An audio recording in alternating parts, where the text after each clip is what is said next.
So, ayan, madali lang to. Ang problem lang dito is what are the roots of the polynomial, and the equation is x raised to 2 minus 7x plus 12 is equal to 0.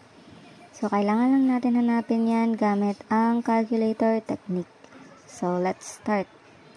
So, just open your calculator, then press mode and number 5 for the equation, then select number 3. Bakit?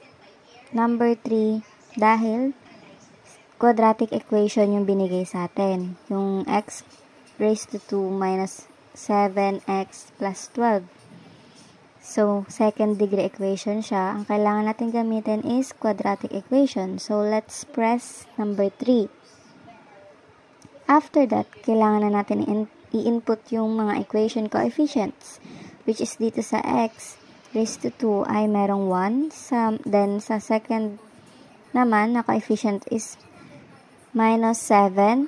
Then, the third coefficient is plus 12. So, x1 is equal to 4. Then, x2 is equal to 3. Then, sa choices, ang binigay is meron tayong negative 3 and negative 4. Then, sa letter D, meron tayong 3 and 4. So, obviously, the answer is letter D.